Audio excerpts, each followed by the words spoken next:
Hello everyone and welcome back to the Garden Center. Today we're digging deep and talking about fall bulbs and naturalizing them in your garden. While out shopping for your fall bulbs, you might have come across the label, good for naturalizing. But what exactly does that mean?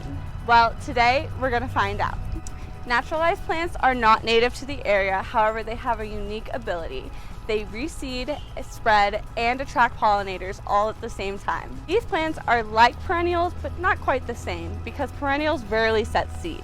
Naturalized plants, on the other hand, support biodiversity by creating pollen for pollinators and adapting to their surroundings. By behaving like native plants, these bulbs require little maintenance and also enrich the soil eventually as they complete their life cycle. It's like a win-win for your garden. Now that you know what naturalizing means, let's talk about where to plant these types of bulbs. Naturalizing bulbs look fantastic as gypsum color throughout your flower beds, as well as you can create a meadow-like setting with these naturalizing bulbs. Lastly, you can place these bulbs in your lawn for an early spring pop of color. By planting them in your lawn, most of these bulbs will bloom before your grass even starts to show up, so you'll have little pops of color before your green grass comes in. Here at the Garden Center, we carry a large variety of naturalizing bulbs, including muscari, narcissus, crocus, allium, and tulips. Fast forward to spring. If you're wanting to see early blooms in your garden or yard, you're wanting to look for things like Dutch iris, muscari, and crocus. These will be things that will be lovely to plant in your lawn for that early spring pops of color before your grass starts to sprout. Early bloomers are also essential because they provide food for pollinators in the early spring.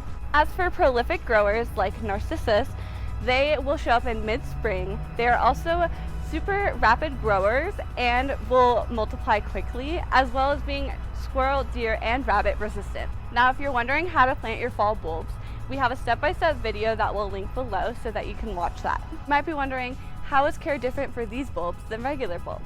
And we have some key tips that'll help you with your fall naturalizing bulbs. Make sure you're planting your bulbs at the correct depth. That will be usually listed on the bulb's packaging or on the tag, and also make sure that the right end is facing upwards.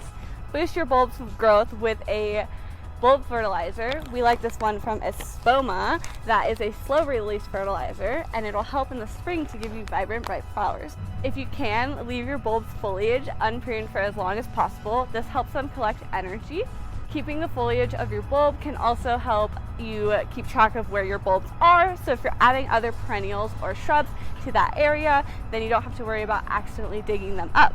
However, if you do accidentally dig them up, it is an easy, quick fix. Just bury them again. When it comes to watering your bulbs, it's much different than watering a leafy plant. You want to make sure you're just keeping the soil moist around them and not overwatering them, because it can lead to bulb rot. There you have it, a crash course on naturalizing fall bulbs. If you liked this video, give it a thumbs up, and make sure to follow us if you like plant videos. We post weekly videos about plant tips and gardening hacks. So that's it. See you later, friends.